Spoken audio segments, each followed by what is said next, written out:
ये वीडियो सबसे important video है जिनका भी सीजीएल 2021 में लिस्ट 2 और लिस्ट 3 में नाम है, यानी कि जिनका भी कट ऑफ जो है वो जेएसओ का क्लियर हुआ है और स्टैटिस्टिकल इन्वेस्टिगेटर का क्लियर हुआ है, उनके रिगार्डिंग ये वीडियो है। एक ये दो पोस्टें ऐसी है जो सबसे ज़्यादा अंडर एस्टिमेट करी जाती है। कुछ फैक्ट्स मैं आपको बताऊंगा स्टार्टिंग से लेके एंड तक, एक एक बात ध्यान से सुनना, क्योंकि अभी मेंस में बहुत दिन नहीं बचे हुए हैं और ये एक ऐसी चीज़ है, एक छोटी सी चीज़ आप ध्यान नहीं देते हो, इसकी वजह से क्या होता है, एक बहुत बड़ी अपॉर्चुनिटी या एक बहुत बड़ा चीज़ आप मिस कर देते हो, राइट। तो स्टार्टिंग से एंड तक हम इसमें बात करेंगे जेएसओ, स्टैटिस्टिकल और इन्वेस्टिगेटर के बारे में।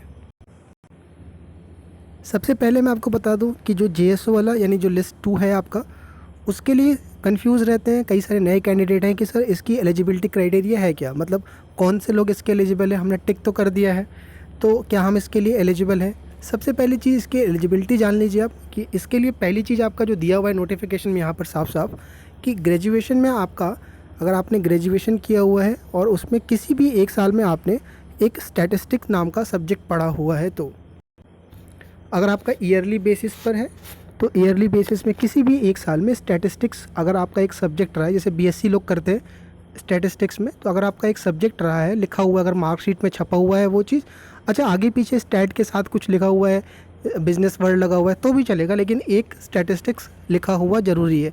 परसेंटेज की कोई भी रिक्वायरमेंट वहाँ नहीं है अगर ग्रेजुएशन में लिखा हुआ है तो। अगर आपने बीटेक वगैरह किया है, बीएससी करा हुआ है सिंपल सा, उस केस में आपका जो 12th होना चाहिए वो पीसीएम से होना चाहिए,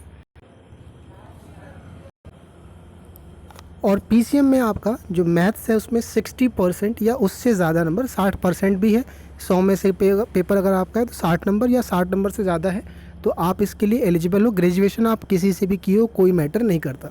तो ये दो क्राइटेरिया में से आप अगर कोई भी फुलफ़िल कर रहे हो, आप इसके लिए एलिजिबल हो, कोई दिक्कत की बात नहीं है। अब हम बात कर लेते हैं कुछ इंटरेस्टिंग फैक्ट्स पर। बहुत ध्यान देने वाली चीज़ है, जो लोग नहीं देते हैं और जो ध्यान देते हैं वो बहुत अच्छा कर जाते हैं। देखो नौकरी की क्या दिक्कत है, हम सब लोग जान रहे हैं, खासकर सीजीएल की पोस्ट, एक 2400 वाली पोस्ट की लिस्ट में भी आने के लिए हम कितना वो करते हैं। एमटीएस का भी कट ऑफ आप देखो। सबसे पहले मैं आपके सामने कुछ डेटा फैक्ट्स रख रहा हूँ, ध्यान से देखिएगा। पहली जो लिस्ट आपके सामने यहाँ दिखाई दे रही है,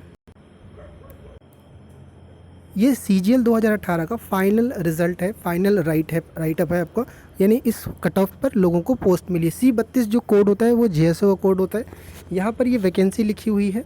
आपको इसमें जो देखना है वो सिर्फ देखना है आपको ये वाला कॉलम, टीयर 2 मार्क्स। आपके पास अभी टीयर 1 का राइट अप आ गया, कट ऑफ आ गया आपका।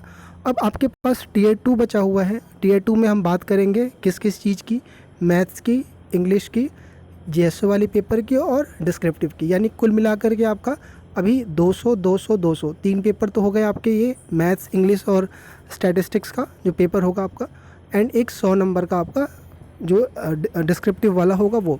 तो 700 नंबर अभी आपके हाथ में है। ये कट ऑफ आप देखोगे तो इसमें आप ध्यान से देखोगे टीयर 2 लिखा हुआ है और ये टीयर 3 लिखा हुआ है। आपका जो ये मार्क्स टीयर 2 का है, ये आपको मैं समझा दूँ ये है क्या। लास्ट कट ऑफ गई है पोस्ट के लिए 626 यूआर के अंदर, जिसमें टीयर 2 में स्कोर किया वो बंदा का स्कोर ये है और आपका टीयर 3 में मार्क्स ये है। ये आप अगर टीयर 2 का मार्क्स ये और ये तीनों ऐड करोगे तो आपका कट ऑफ मिल जाएगा।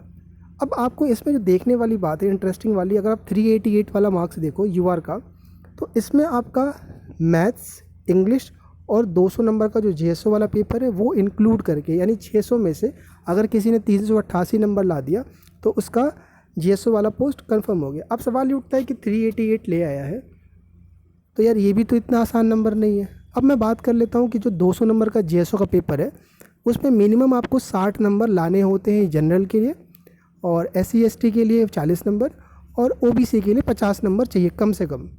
अब अगर मान लो आप 80 नंबर भी ले आते हो, मान लिया 18 वाले में कोई ले आता है,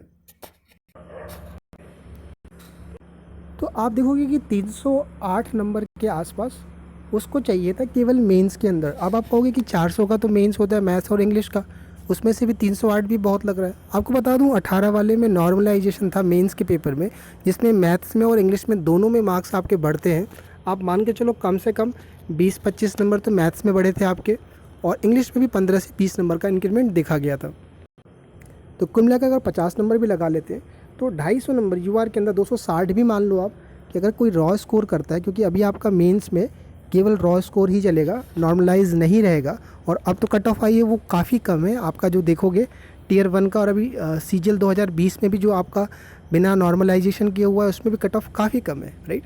तो आप देखो कि यार इतने कम स्कोर पे, रॉ स्कोर पर सिलेक्शन आप एक पोस्ट ले पा रहे हो अगर आप केवल 70 से 80 नंबर टारगेट कर देते हो JSO के पेपर में, राइट।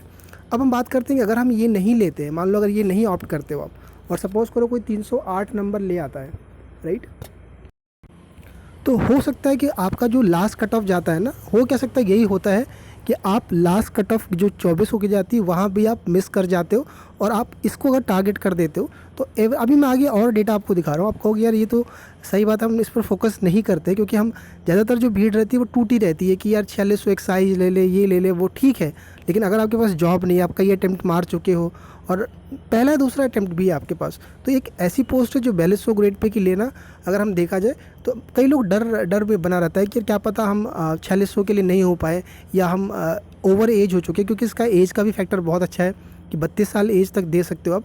27 और जो 2800 ग्रेड पे की वो 27 वाली है, तो वो लोग भी बड़ा प्लस पॉइंट में ले जाते हैं जो एज का जिनको टेंशन रहती है आपकी, राइट। तो ये देखो कितना इंपॉर्टेंट है, और बाकी कैटेगरी में देखोगे तो यार ये बड़ा डुएबल है आपका।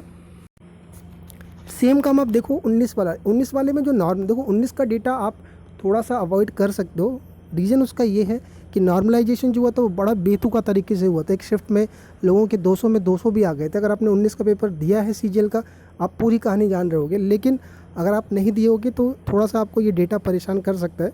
बस आप ये जानिए कि अगर हम इसको भी कंपेयर करेंगे तब भी आप देखोगे कि यार जिनके मार्क्स 489 थे, अगर हम 489 में से अगर हम 80 नंबर माइनस कर दें, सिर्फ ये टीयर 2 का है, टीयर 2 में फिर से कह रहा हूँ 600 नंबर का ये है जिसमें JSO का पेपर इंक्लूड करके है, तो अगर हम 80 नंबर भी माइनस कर दें तो 400 आता है। नॉर्मलाइजेशन बड़े ख़तरनाक तरीके से हुआ था, नॉर्मलाइजेशन के भी अगर आप 50 नंबर भी हटा देते हो यहाँ से, आप कहोगे 350 ही बनता है। लेकिन मैं आपको बता दूँ कि जो नॉर्मलाइजेशन हुआ है उसमें जो मैथ्स का पेपर हुआ उसमें लोगों के 200 में 200 काफ़ी लोगों के थे आपके, राइट, और वो बढ़ के 240 भी हुए आपके। तो ये थोड़ा सा डेटा यहाँ पर है, लेकिन फिर मानिए आप इस बात को कि यहाँ पर ये चीज़ ऑप्ट कर पाना बहुत आसान है कंपेयर टू अदर पोस्ट के, अगर आप केवल बेसिक ले आ पाते हो। देखो यार एक कोर्स डिज़ाइन किया है, JSO 2018 सेलेक्टेड वो है, साथ ही साथ आपका ये स्टैटिस्टिकल इन्वेस्टिगेटर के लिए भी है। बहुत कुछ इसके अंदर है, टेस्ट सीरीज़ से लेकर अभी देखो 1 महीने का टाइम है। डिज़ाइन इसी हिसाब से किया गया है कि 1 महीने का ख्याल रखा जाए, मैथ्स और इंग्लिश को हैम्पर ना होने दिया जाए। टेस्ट सीरीज़ जो लास्ट ईयर के हुए उनके सोल्यूशन आप कुछ भी नहीं कर पाते, वीडियो सोल्यूशन ऐसे बनाए गए हैं कि आप केवल संडे देख करके भी आप कर सकते हो उसको। टेस्ट सीरीज ऐसे बनाए गए हैं जो प्रीवियस ईयर के हुए हैं उन पे, जो पिछले साल के पेपर हुए हैं उनका भी ध्यान रखा गया है कि उनका सोल्यूशन प्रोवाइड करा दिया जाए विथ वीडियो के फॉर्म में। ये सारा कुछ आप तक तैयार करा गया, एफर्ट लगा है इन बंदे का। और सबसे बेस्ट पार्ट ये है कि आप SI का या फिर JSO का ढूंढने जाते हो तो जल्दी दिखता नहीं है आपके पास। और सबसे मेन बात ये रहता है कि टाइम जब कम रहता है तो हम खुद इतना ज़्यादा वो रहते हैं कि इसको लेकर के परेशान रहते हैं कि क्या करें। आप केवल मानिए कि अगर डेली का 1 घंटा भी निकालते हो, आप इस बात को फिक्स करके रखिए कि 4200 ग्रेड पे ले पाना JSO का काफ़ी आसान है। एक 2400 का अदर पोस्ट जो आपकी TA की रहती है, CBDT या CBIC की, राइट। एक्सेसिबिलिटी बहुत कुछ दे रखा है आपका, संडे लाइव टेस्ट का भी दे रखा है, आप दे सकते हो उसको लेकर के। क्विजेस दे रखे हैं, लास्ट ईयर 9 साल के जितने पेपर हुए उनका कोशिश किया गया सोल्यूशन प्रोवाइड कराने का। ये सबसे इंपॉर्टेंट रहते हैं प्रीवियस ईयर के वीडियो सोल्यूशन के साथ साथ आपका जो पेपर है। आप मानिए इस बात को कि जो मैंने 80 बोला, 80 छोड़ो 100 नंबर ईजिली आ जाता है अगर आप पिछले साल के पेपर और उनके फॉर्मूलों की कॉपी बना लेते हो। आप इसको दिमाग में बैठा लीजिए, रख लीजिए कि 50 सवाल तो आपको आराम से मिल जाएगा जो रिपीटेड रहते हैं, मीन मीडियन मोड के और क्या नाम है ग्राफ के जो क्वेश्चंस रहते हैं आपके बिल्कुल डायरेक्ट उसी पर बेस्ड रहते हैं। कुछ फॉर्मूले रहते हैं, फॉर्मूले भी डायरेक्ट पूछ ले जाते हैं आपके इसके अंदर। तो आप ये ले सकते हो यार। आपका इसका मैं लिंक डाल दूँगा ऐप का, और आप मुझे एक बार भी देना कैसा है क्या नहीं है। प्लेटफॉर्म आपका इफ़ेक्टिव स्टडी है करके, राइट। और कोई भी आपका क्वेरी रहेगा प्रॉम्प्ट तरीके से कोशिश किया जाता है कि तुरंत बेसिस पर ले करके इसको हम रिजॉल्व कर दें, राइट। और आप कोशिश करिए कि इसको डेली 1 घंटे भी निकाल करके अगर आप करते हो तो आप मान के चलिएगा कि आपका बहुत सही इसके लिए रहेगा। कोड भी दिया था उन लोगों ने कि अगर किसी को महंगा बहुत लगे, ऐसा जेन्युइन रखा गया डिज़ाइन कि उतना ज़्यादा ना पड़े। आप इतने ज़्यादा बड़े घर से होते नहीं हो कि पैसे का भी रह पाए। अब इनका भी ऐप रन कर रहा होता तो पीछे सपोर्ट के लिए चाहिए होता। अभी 3 साल से रन कर रहे हैं ये कोर्स अपना, तो इनके पास भी इतना वो नहीं है, लेकिन फिर भी कोशिश किया गया है कि इतना कम से कम रखा जा सके। आप देख लीजिएगा इसके रिगार्डिंग और कोशिश करिएगा थोड़ा शेयर कर दें इसको, जो लोग भी इसके रिगार्डिंग। अब हम बात कर लेते हैं जो कट ऑफ आपके सामने आई है 2021 की। देखो टियर 1 की कट ऑफ आपकी जो स्टैटिस्टिक्स के लिए आई है, जीएसओ के लिए, वो है आपके स्क्रीन पे दिख रहा होगा। सारे कैटेगरी का आप देख लीजिए, 153, 146, 147, एससी का 124, 122। और ये जो आपका है आपको जीएसओ के लिए मिला है कि जीएसओ का कट ऑफ ये। अब आपको लग रहा हो कि जीएसओ कट ऑफ क्लियर, देखो पहली चीज़ कि कट ऑफ के पार होने का मतलब ये नहीं कि आपकी पोस्ट ही पक्की है, राइट। हाँ, लेकिन ये रहता है आपका कि अगर आप जीएसओ के पेपर में जितना ज़्यादा स्कोर करते हो उतना ज़्यादा आपका चांसेस बन जाता है। और एक चीज़ बता दूं मैं आपको कि जीएसओ में इस टाइम में प्रेजेंट लास्ट ईयर 18 के बाद से होम पोस्टिंग लेना बहुत आसान है, क्योंकि वैकेंसी काफ़ी क्रिएट हुई है। नॉर्थ में वैकेंसी देखो कितना भर भर के आ रही है। 17 वाले में वैकेंसी थी नहीं, 16 वाले में वैकेंसी आई, फिर 18 में आई, 19 में, क्योंकि लोग ज्वाइन करके छोड़ देते हैं या बहुत सारे रीजन रहते हैं। और दूसरी चीज़, नॉर्थ में आपको जो भी स्टेट आपका है, कोशिश किया जा रहा है कि जो आपका सर्वे ऑफिस है वहीं पर पोस्टिंग दी जाए इसको लेकर के। तो ये भी प्लस पॉइंट आपको कि 4200 ग्रेड पे लेकर के एक्स्ट्रा अलाउंसेस भी रहते हैं डेली बेसिस पे, है ना। फील्ड का आपका रहता है तो आपको एक्स्ट्रा सैलरी अच्छी है आपकी, और तैयारी के लिए आप इस पोस्ट को ऑप्ट कर सकते हो। आपको कंटिन्यू करके आप टेक्निकल ले सकते हो। बहुत सारी चीज़ें, आपका इतना वो नहीं है आप जितना सोचते हो उसको लेकर के। तो देखो यार, ये जो अगर हम बात करें कि अगर हम वैकेंसी को देख लेते हैं, वैकेंसी भी काफ़ी अच्छी आपकी इस बार है 401, 401 वैकेंसी, कम वैकेंसी नहीं है आपका, काफ़ी अच्छी वैकेंसी है आपका। अब हम बात कर लेते हैं कि यार एक डेटा मैं आपको दिखाऊं कि मान लेते हैं, सपोज़ करिए कि अभी जो कट ऑफ देख रहे हो 553, मैंने अभी मैं कट ऑफ के रिगार्डिंग एक वीडियो अपलोड कर दूंगा। लगभग जितनी वीडियो मैंने डाली हैं उसमें से आप देखोगे कि अभी 10+2 का, फिर अभी CGL का जो मैंने टियर 1 का डाला था, कितना कुछ मैच करा आपका। एक उम्मीद लगा, मैं आपको रफ समझाता हूँ कि अगर मान लो 553 जाती है फाइनल सिलेक्शन के लिए, UR के लिए 153 आपका कट ऑफ गया है, उससे ऊपर वाले ही सारे होंगे। तो आप देखो कि 400 नंबर चाहिए आपको आउट ऑफ 700। 700 मतलब हो गया 200 200 200 के 3 पेपर हो गए, 100 नंबर का वो हो गया। अब यार ये लाना बहुत आसान है कंपेयर टू बाकी अदर पोस्ट के, राइट। आप बाकी अदर पोस्ट देखोगे तो वो लेना मुश्किल हो पाएगा कि मान लो 520 कट ऑफ जा रही है आपकी, और 520 जाएगी तो वो 200 नंबर का जो पेपर है वो कम रहेगा आपका, राइट, क्योंकि वो सिर्फ 700 में से जाएगी।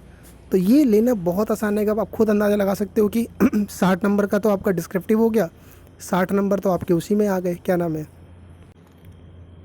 JSO में आ गए, 120 तो ऐसे आ गए आपके, राइट। तो आप अंदाज़ा लगा लो कितने 280 नंबर बन रहे हैं। और अगर आप 80 लेके आते हो तो 260 नंबर ही चाहिए केवल रॉ स्कोर मेंस के अंदर। ये UR कैटेगरी का बता रहा हूँ, और उसी हिसाब से आप गैप लगा करके करीब 80 से 85 SC का रहता है, आप अंदाज़ा लगा सकते हो। तो यार आपको नज़र खुद आएगा ये चीज़ यार कि बहुत ईजी। मैं ये इसलिए बार बार कह रहा हूँ कि 2400 ले पाना बहुत भारी काम है, JSO 4200 ले पाना उतना ही आसान काम है। बस आप ये 1 महीने का डेडिकेशन के साथ चीज़ें कर दो, बाकी सब चीज़ें दिमाग से हटा करके, क्योंकि बहुत सारे टाइम से आप दे रहे हो। कई लोग हैं जो फ्रस्ट्रेट हो चुके हैं दे दे करके और नहीं होता। ये ध्यान रखिएगा इस चीज़ को। मैंने भी एक बार ऐसे करा, नहीं हुआ, लेकिन दिया तो अब आ गया। जैसे मेरे को ऑप्ट नहीं करना था ये पोस्ट, राइट, मेरे मार्क्स अच्छे आ गए क्योंकि मैं टीचिंग में था, पढ़ाता था उस टाइम पे, 11th की स्टैटिस्टिक्स पढ़ाता था, मैथ्स की। तो कुछ फॉर्मूले वहाँ से भी आते और कुछ अपने आप लग के लग गया था, तो ऐसे आ गए थे 80-85 नंबर मेरे भी आ गए थे। मैं कुछ देखा भी नहीं था ऐसे करके, राइट। तो ये ध्यान में रखने की जरूरत। अब बात करते हैं SI ग्रेड 2 की। देखो जो लोग भी SI ग्रेड 2 की क्वालिफिकेशन भी पार कर रहे हो, जो उसकी क्वालिफिकेशन है, और आपका कट ऑफ पर ही नंबर है, आपका 0.1 भी ज़्यादा है, आपकी पोस्ट एकदम कन्फर्म है। इसको दिमाग में रख के चलिए। बस आप करिए क्या, ये जो मिनिमम मार्क्स चाहिए, मैं फिर कह रहा हूँ मिनिमम मार्क्स ज़रूरी है। आप भले 0.1 मार्क्स की हो, लेकिन जो रूल है कि 60 नंबर चाहिए आपका इसमें जी स्टैटिस्टिक्स वाले पेपर में, तो आपको अगर 55 भी आ गया तो आप बाहर हो जाओगे। तो कम से कम कोशिश करिए कि यार 60 नंबर तो ला सके हम, राइट। और लाते ही आप मानिए कि पक्का है, क्योंकि सीटें खाली जाएंगी आधे से ज़्यादा इस बार। फिर जो इन लोगों ने वाहियात रखा हुआ है आपका एजुकेशनल क्वालिफिकेशन, पोस्टें देखो तो कितनी भर भर के आ रही हैं आपकी, राइट। आपकी देखो तो इसकी मैं स्क्रीनशॉट नहीं लगा पाया, जो आप देखोगे SI की पोस्ट देख लीजिएगा, अच्छी वैकेंसी इस बार है। अच्छा, इसका क्राइटेरिया क्या है? देखो क्राइटेरिया जो उन्होंने दिया है वो है, अगर आप JSO वाला देखते हो तो फिर भी ठीक है, लेकिन जो SI का वो ये है कि आपका हर साल, मतलब हर साल, अगर साल वाइज पेपर होता है तो हर साल आपका स्टेट सब्जेक्ट होना चाहिए। अगर सेमेस्टर वाइज है, 6-6 महीने पर है, तो हर सेमेस्टर में आपका स्टेट सब्जेक्ट होना चाहिए। अब आपको भी लग रहा होगा कि यार ये तो बड़ा रेयर है आपका है, और रेयर भी चलो किसी के पास डिग्री है तो वो फिर कट ऑफ नहीं क्लियर कर पाता टियर 1 का, या फिर मेंस का मैथ्स का जो मिनिमम मार्क्स है वही नहीं क्लियर कर पाता आपका, या फिर स्टैटिस्टिक्स का जो ये है अगर वो क्लियर कर लेता है टियर 1 में रह गया आपका। तो ये चीज़ें हैं, इसकी वजह से ये है आपका। बाकी ये मेरी ये राय है आपको कि एक बार आप कोर्स देख सकते हो, वो इफ़ेक्टिव स्टडी वाला। आप मुझे कुछ दिक्कत है तो मुझे कमेंट पे कर दीजिएगा, टेलीग्राम पर मैं कर दूंगा रिप्लाई उसके रिगार्डिंग। बाकी और कोई भी दिक्कत है कोर्स के अलावा हट के भी तो आप मुझे ज़रूर लिखिएगा, जो भी हेल्प हो पाएगी मैं आप तक ज़रूर पहुंचाने की कोशिश करूंगा।